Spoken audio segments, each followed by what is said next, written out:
అధ్యక్ష, మా దగ్గర కొన్ని ఆగిపోయినాయి ఈ ప్రభుత్వం రాగానే. వెళ్ళి భారీ నీటిపారుదల శాఖ మంత్రికి వెళ్ళి కలిశాను అధ్యక్ష. ఒక 3 గుంజిలి, కమటం, మచ్చర్ల ఒకటి ఉన్నది ఆపేశారు అధ్యక్ష. మీ ద్వారా కోరుతున్నాను, ఉన్నది నడవనివ్వండి అధ్యక్ష.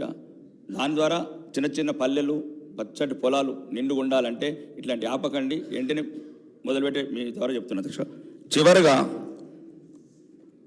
ఈ ఆర్టీసీ బస్టాండ్ అధ్యక్ష, మేము చిన్నగా ఉన్నప్పుడు కట్టారు అధ్యక్ష ఆర్మూర్లో.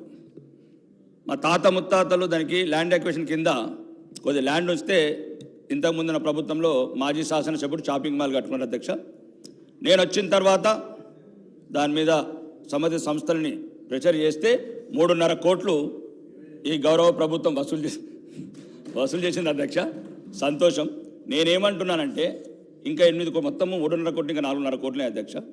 ఈ 8 కోట్ల రూపాయలతో మాకు ఒక మోడల్ బస్ స్టాండ్ కట్టాలని, ఒక మోడల్ బస్ స్టాండ్ కట్టి మా తాత ముత్తాతలు ఏది కోరుకొని ల్యాండ్ అక్విజిషన్ ఇచ్చారో, ఒకవేళ ఎట్లయితే ప్రైవేట్ కార్పొరేషన్స్ కూడా డెవలప్ చేస్తున్నారో ఒక కార్పొరేషన్ క్రియేట్ చేసి ఒక మోడల్ బస్ స్టాండ్ కట్టి తెలంగాణకి తలమానికంగా ఈ షాపింగ్ మాల్ వచ్చే అద్దెతను కూడా ఈఎంఐగా కన్వర్ట్ చేయొచ్చు అధ్యక్ష. ఇంకా ముఖ్యంగా ఇంకా లాస్ట్లో చెప్తాను అధ్యక్ష, ప్రోటోకాల్ ఇష్యూస్ అధ్యక్ష. దయచేసి మీ ద్వారా మీకే చెప్పుకోవాలి. ప్రోటోకాల్ చాలా మొదటిసారి శాసనసభ్యుడిగా ఎన్నికైనందుకు చాలా అవమాన పాలవుతున్నాం. ప్రోటోకాల్ సిస్టంలో అధికారులను అడుగుతున్నాం. నేను ఒకటి చెప్తున్నాను అధ్యక్ష, ప్రతీకారం కోరుకుంటుంది. మీరు ఇంతకుముందున్న ప్రభుత్వం మీ మీద కక్ష తీర్చుకున్నది, దాన్ని తీర్చుకొని పర్వాలేదు. మేము మొదటిసారి శాసనసభ్యులుగా ఎన్నికైనాం అధ్యక్ష. ఒక్క నిమిషం నేను చెప్తున్నాను. ఒకవేళ మీకు అట్లా అనిపిస్తా నేనేమంటున్నా అంటే, మేము మొదటిసారి వచ్చినాం, మా మీద పగబడితే ఏమొస్తుంది అధ్యక్ష? మహాత్ముడు కలలు గన్న గ్రామ స్వరాజ్యంలో నా నియోజకవర్గంలో 40 గ్రామ పంచాయతీలు లేవు అధ్యక్ష. 40 గ్రామ పంచాయతీలు కడతానని తిరుగుతున్నాను, టైం ఇవ్వరు. అంటే నేను చెప్తున్నాను, నేను నా సొంత ఏం కాదు, హైదరాబాద్ సంబంధించి కాదు, కోటేశ్వర సంబంధించి మాట్లాడతాను. గ్రామాలలో మొదలుకోవచ్చు అధ్యక్ష. ఒక్క నిమిషం. ప్రోటోకాల్ పరంగా మమ్మల్ని గౌరవించమని కోరుకుంటున్నాను అధ్యక్ష, గౌరవ శాసనసభ ద్వారా, మీ ద్వారా. ఎందుకంటే చాలా చోట్ల అవమానాల పాలవుతున్నాము, ప్రజలకు చెప్పుకోలేకపోతున్నాము. గౌరవ ముఖ్యమంత్రి గారి ద్వారా కూడా కోరుకుంటున్నా, మాకు తగిన గౌరవం ఇవ్వండి. ప్రజాప్రతినిధిగా, ప్రతినిధిగా గౌరవం ఇవ్వని కోరుకుంటున్నాను అధ్యక్ష. ఈ అవకాశం మీరు ఇచ్చినందుకు ధన్యవాదాలు అధ్యక్ష. మంత్రి గారు. సార్, గౌరవ సభ్యులు సింగర్ గారు చెప్పినట్టు గురుకుల టీచర్స్ సంబంధించి నిన్ననే రాకేష్ రెడ్డి గారు చెప్పినట్టు నిన్ననే గౌరవ ముఖ్యమంత్రి గారు దాదాపు 2000 మంది టీచర్స్కు, పీఈటీస్కు వాళ్ళకు అపాయింట్మెంట్ ఆర్డర్లు ఇవ్వడం జరిగింది అధ్యక్ష.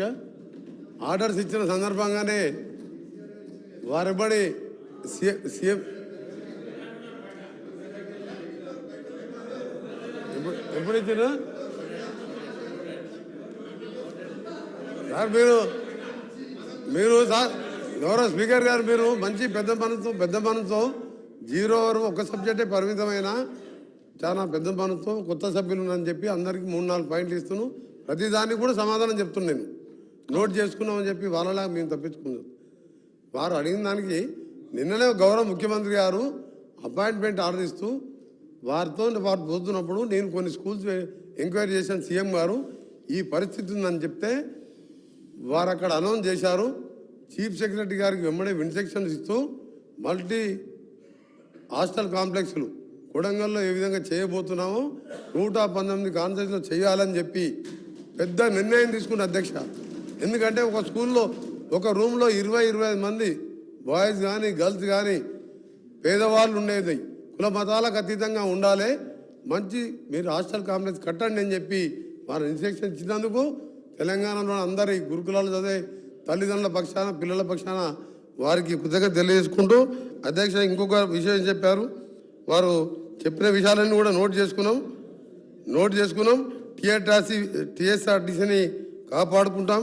అలా మీకు ఏం అనుమానం లేదు, ఎవరికి లీజులు ఇచ్చేది లేదు. దాన్ని మొన్ననే 100 బస్సులు కొనడం జరిగింది. ఇంకొక 1000 బస్సులకు ఆర్డర్ ఇచ్చాం. మహిళలందరూ కూడా ఇవాళ హ్యాపీగా ఉచితంగా దాదాపు 18 కోట్ల మంది ప్రయాణం చేస్తున్నారు. దాంతోపాటు చివరిగా మీ శాసనసభ్యునికి సంబంధించి కూడా మీరు పేపర్లో చూశారు, దాని మీద కూడా చర్యలు తీసుకుంటున్నారు అధ్యక్షుడు. గౌరవ సభ్యులు కాళే యాదయ్య గారు, మినిస్టర్.